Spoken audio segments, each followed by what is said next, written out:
আরে ও ভাইরে ধরতে যে গায়ের সামনে পড়তেছে।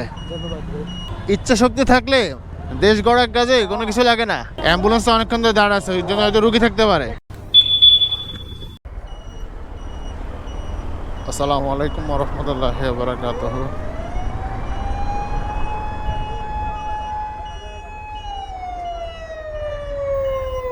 কি পরিমাণ জ্যাম লাগছে এখানে, অ্যাম্বুলেন্সে যেতে পারতেছে না। কি অবস্থা!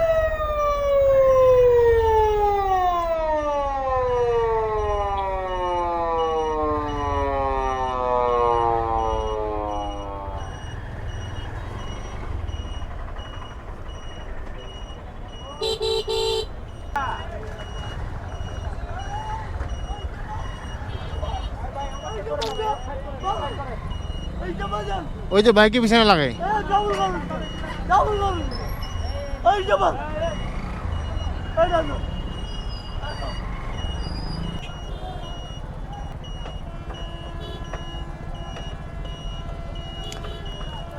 দেশ গড়ার ইচ্ছা থাকলে আপনার কাছে সুস্থ হইতে হবে 100%, এমন কোনো কথা নাই।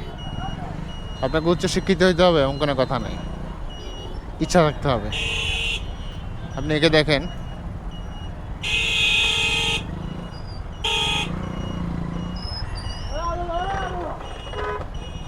ইচ্ছা শক্তির একটা ক্ষমতা আছে।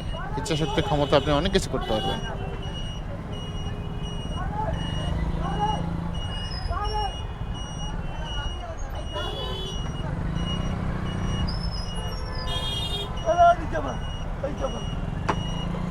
এই আস্তে।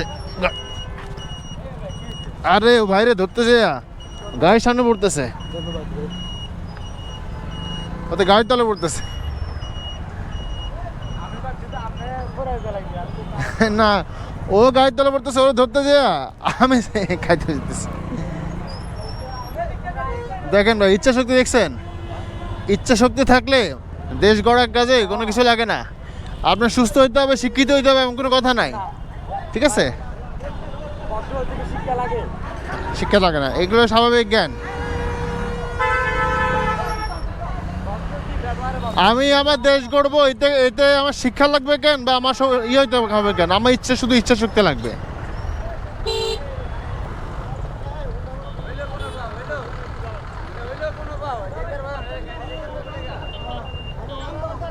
এগুলো দেখা, এগুলো দেখা। না না, সমস্যা নাই, আমি বেড়া নিতেছি না, আপনারা কাজ করেন সুন্দর করে। বড় ভাই,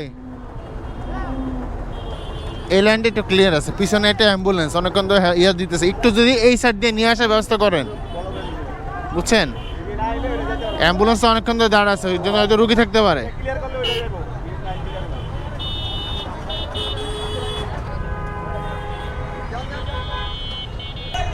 ইচ্ছা শক্তি থাকলে আমাদের দেশ গড়তে বেশি আহামরি কিছু লাগে না। সরকারের বড় কোনো মদত লাগে না বা সাপোর্টিং দরকার হয় না। প্রতিটা এলাকা থেকে যদি 4-5 জন তরুণ দাঁড়িয়ে যায় যে আমরা আমাদের দেশগুলো গড়বো, যদি এলাকার যারা সিনিয়ররা ওদেরকে সাপোর্ট দেয়, ভাই আপনার এক একটা এরিয়া যদি আস্তে আস্তে ডেভেলপ হয়, ভাই কি দেশের কি বাকি থাকে বলেন ভাই? বড় কাজগুলো যেগুলো রোডস অ্যান্ড হাইওয়ে যেগুলো কাজগুলো আছে, বড় বড় কাজ, সেগুলো গভর্নমেন্টের জন্য আমরা ওয়েট করতে পারি। কিন্তু এলাকার মধ্যে ময়লা সাফ করতে হবে, একটা ডাস্টবিন দিতে হবে, হ্যাঁ, ড্রেন পরিষ্কার করতে হবে নিজে, এটা যেগুলো, এগুলোর জন্য সিটি কর্পোরেশনের দিকে তাকিয়ে থাকতে হবে। ভাই এগুলো কেন ভাই? এগুলোর জন্য আসলে কোনো গভর্নমেন্টের দরকার হয় না।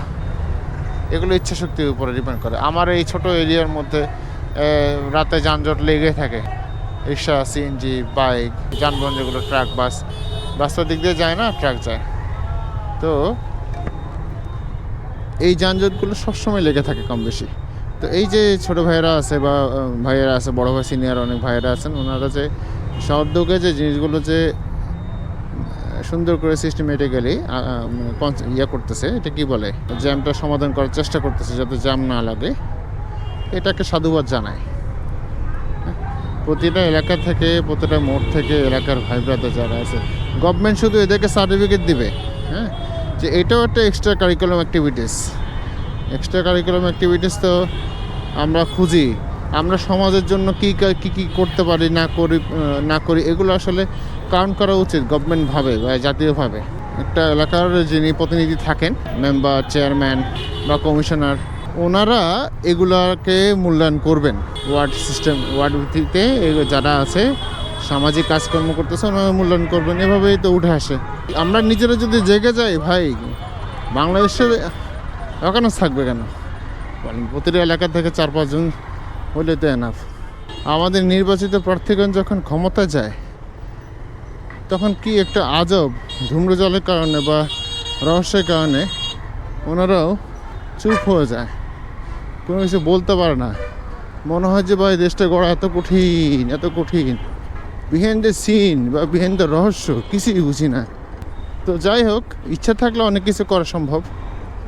ওই ভাইটা সেই জিনিসটা প্রমাণ করে দিল।